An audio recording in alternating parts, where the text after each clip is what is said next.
Masih bersama saya Adini dan kembali kami sampaikan berita Padang hari ini.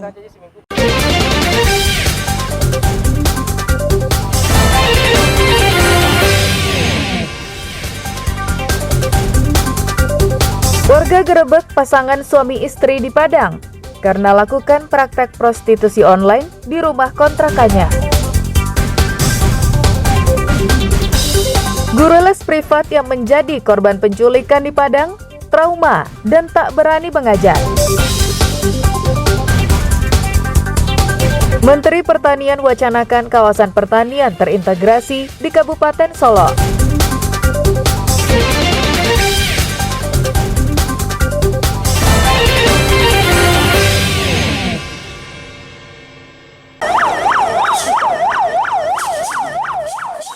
Kebakaran hebat Rabu malam terjadi di pinggir jalan lintas Sumatera di Nagari Gunung Medan, Darmasraya. 2 rumah serta 4 petak kedai ludes dilalap si jago merah. Besarnya kobaran api dengan cepat melumat seluruh bagian bangunan beserta isinya tanpa ada yang bisa diselamatkan. Menurut Risman, pemilik rumah, kebakaran berawal dari ledakan akibat hubungan pendek arus listrik di salah satu kamar anaknya. Namun ia tak bisa memadamkan api yang begitu cepat menjalar.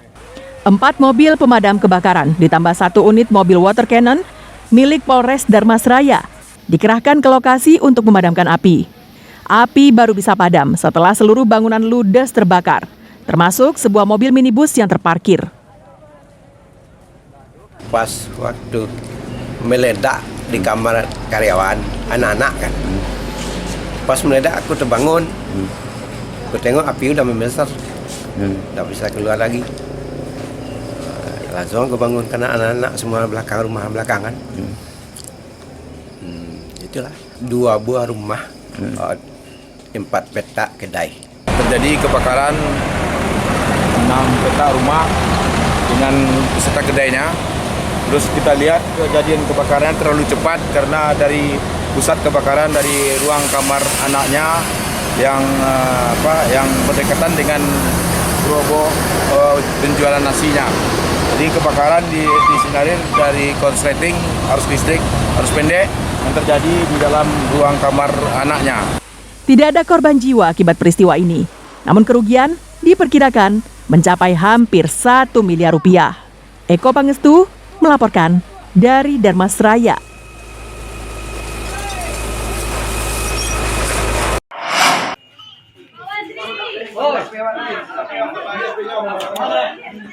Warga Banuaran, Kecamatan Lubuk Begalung, Kota Padang, Rabu siang menggerebek salah satu rumah kontrakan yang diduga dijadikan sebagai lokasi praktek prostitusi daring oleh sepasang suami istri.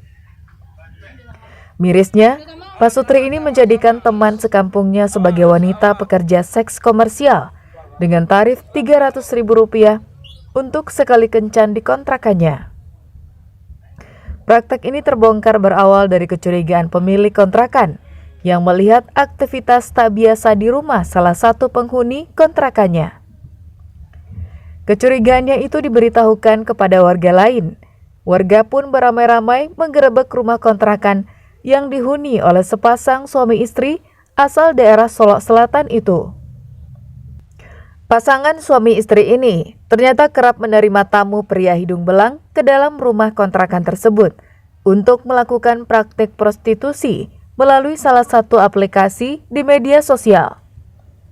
Guna menghindari amuk massa, polisi menangkap para pelaku dan seorang pria hidung belang serta wanita pekerja seks komersial. Mereka digiring ke Mapolsek Lubuk Begalung. Penjual ini, ya kan, mucikari ini menawarkan jasanya melalui jasa micet. Jasa micet sudah kita lakukan wawancara, jadi ditarif dengan harga Rp300.000 sekali main. Untuk selanjutnya, karena perkara ini melibatkan perempuan, jadi kita kirim perkaranya ke Polresta Padang di unit PPA. Para pelaku dan mucikari tersebut diserahkan ke unit perlindungan perempuan dan anak Polresta Padang untuk diperiksa lebih lanjut. Sang mucikari dijerat Undang-Undang Tindak Pidana Perdagangan Orang dengan ancaman hukuman 15 tahun penjara. Sementara wanita yang berperan sebagai PSK dikirim ke Panti Rehabilitasi Sosial Andam Dewi di Kabupaten Solo. Sri Luis melaporkan dari Padang.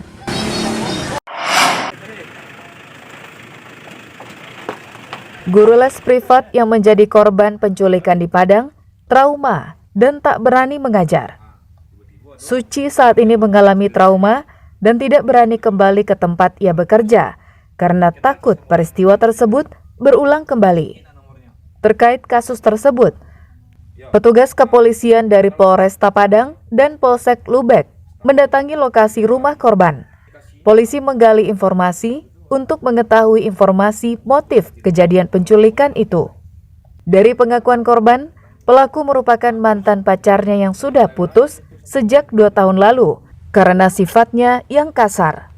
Karena tidak terima hubungan asmaranya diputuskan oleh korban, pelaku kerap melakukan pengancaman akan membunuh korban, hingga aksi percobaan penculikan terhadap korban yang sudah 2 kali dilakukan oleh pelaku. Kalau untuk korban, selama 2 hari ini kita sudah memanggil saksi korban, kita beri ujangan supaya korban jangan frustasi lah, ya kan.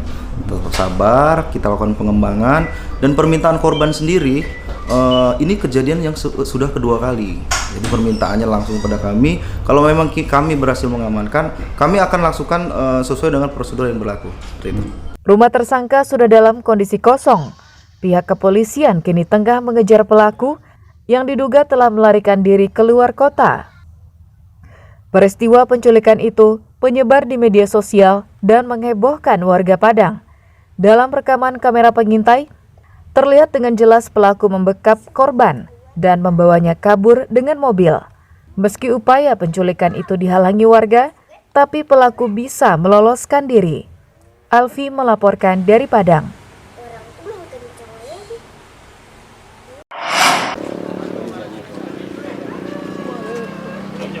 Menteri Pertanian Syahrul Yassin Limpo Rabu siang meninjau kawasan sentra pengembangan bawang merah nasional di Sungai Nanam, Kabupaten Solo. Dalam acara tersebut, Mentan juga menyempatkan diri memanen bawang bersama petani.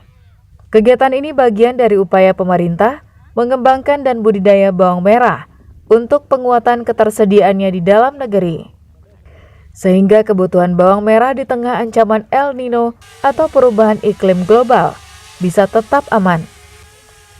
Menurut Mentan, panen raya bawang merah ini sebagai wujud keberhasilan petani.